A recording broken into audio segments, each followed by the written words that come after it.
భారత star wrestler Vinesh Phogat సంచలన నిర్ణయం తీసుకున్నారు. రెజ్లింగ్ కు రిటైర్మెంట్ ప్రకటించింది. ప్యారిస్ గడ్డపై త్రివర్ణ పతాకాన్ని సగర్వంగా రెపరెపలాడించాలనుకున్న ఆమె ఆశలను అదనపు బరువు తుడిచివేసింది. దీంతో రెజ్లింగ్ కు గుడ్ బై చెప్తూ ట్వీట్ చేసింది. రెజ్లింగ్ తనపై గెలిచింది, తాను ఓడిపోయానని భావోద్వేగానికి గురయ్యారు వినేష్ ఫోగాట్. మీ కలలు, తన ధైర్యం విచ్ఛిన్నమైందన్నారు. తనకు ఇంకా పోరాడే బలం లేదంటూ కుస్తీకి ఇక సెలవంటూ ఆవేదనకు గురయ్యారు వినేష్ ఫోగాట్. ప్యారిస్ ఒలింపిక్స్ 50 కిలోల ఫ్రీ స్టైల్ విభాగంలో ఫైనల్ చేరిన వినేష్ నిర్దేశిత బరువు కంటే 100 గ్రాములు అధికంగా ఉండడంతో ఆమెపై అనర్హత వేటు పడింది. అనర్హురాలిగా ప్రకటించడాన్ని సవాల్ చేస్తూ Phogat court of arbitration for sports ను ఆశ్రయించారు.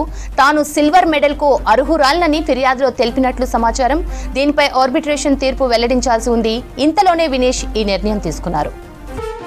మరిన్ని డీటెయిల్స్ తేజస్విని లైవ్ లో అందిస్తారు. తేజస్వి, భారత స్టార్ రెజ్లర్ వినేష్ ఫోగాట్ ఇష్యూని ఎలా చూడొచ్చు? రైట్ శ్రవంతి, హోల్ ఇండియా మొత్తం ఒక్కసారిగా నిన్న ఒలింపిక్స్ వైపు చూసే లాంటి పరిస్థితి నిన్న జరిగింది. అండ్ వినేష్ ఫోగాట్ ఎవరైతే మంగళవారం కంటిన్యూస్గా 3 matches pre quarters and quarters and semifinals గెలిచిందో, ఆవిడ ప్రీ క్వార్టర్స్లో ఎంత కష్టపడి వరల్డ్ నెంబర్ 1 ఈవిడ అసలు అన్సీడెడ్గా ఎంటర్ అయింది.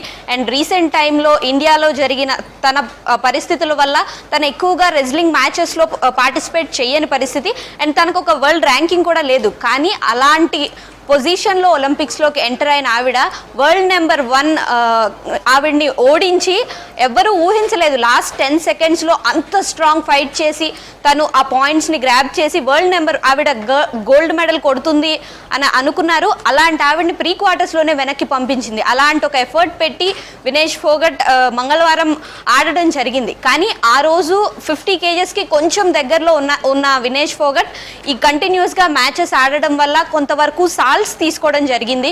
సో ఆ సాల్స్ వల్ల తను 52 కంటే కొంచెం ఎక్కువ వెయిట్కి వెళ్ళిపోవడం జరిగింది. సో అందువల్ల పాపం నైట్ మొత్తం తను ఎక్సర్సైజెస్ చేస్తూనే ఉంది. అండ్ వాటర్ ఏమీ తీసుకోకుండా కంటిన్యూస్గా వర్కౌట్స్ చేస్తూ ఒక 100 గ్రామ్స్ ఎక్కువ ఉండడం వల్ల, అంటే ఇది ఓన్లీ వినేష్ ఫోగాట్కి జరిగే సిచ్యువేషన్ కాదు. సాక్షి మాలిక్ చెప్పడం జరిగింది చాలా ఇంటర్వ్యూస్లో, ప్రతి రెజ్లర్ కానీ ఎవరైతే ఈ 50 కేజెస్ ఇట్లా వెయిట్ వాటిలో పార్టిసిపేట్ చేస్తారో వాళ్ళకి ఖచ్చితంగా మార్నింగ్ టైంలో ప్రతి ఒక్కళ్ళకి వచ్చి వెయిట్ చెక్ చేయడం జరుగుతుంది.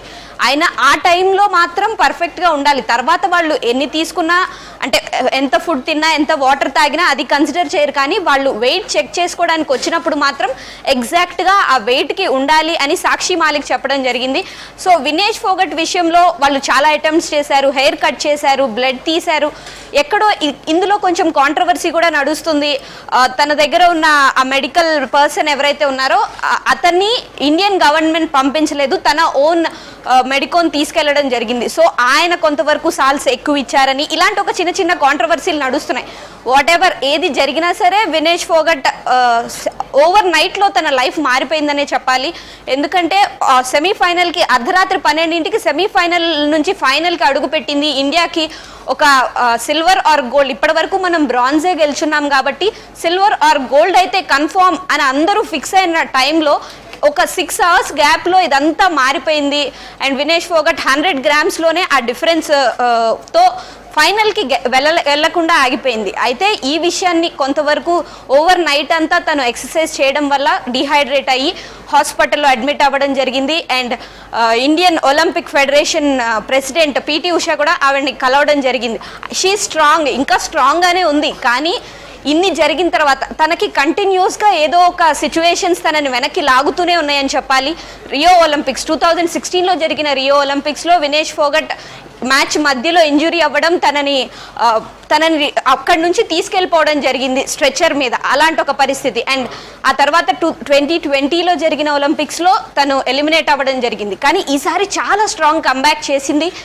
లాస్ట్ ఇయర్ నుంచే తను మ్యాట్లోనే కాదు, మ్యాట్ బయట కూడా ఫైట్ చేస్తూ వచ్చింది. ఎవరైతే బీజేపీ ఎంపీ బ్రిజ్భూషణ్ సింగ్ ఉన్నారో ఆయన మీద సెక్షువల్ హెరాస్మెంట్ ఇలాంటి ఒక ఎలిగేషన్స్తో సాక్షి మాలిక్, వినేష్ ఫోగాట్ లాంటి వాళ్ళు చాలా స్ట్రాంగ్గా ఫైట్ చేశారు. అండ్ వాళ్ళకు వచ్చిన ఆ ట్రీట్మెంట్ తలుచుకుంటేనే ఆడవాళ్ళకి ఇలాంటి ఒక ట్రీట్మెంట్ వస్తుందా మన ఇండియాలో అనే అంత బాధ వచ్చింది. అప్పుడు చాలా ఫైట్ చేశారు. ఆ కేసు ఇప్పటికీ నడుస్తుంది బ్రిజ్భూషణ్ సింగ్ మీద.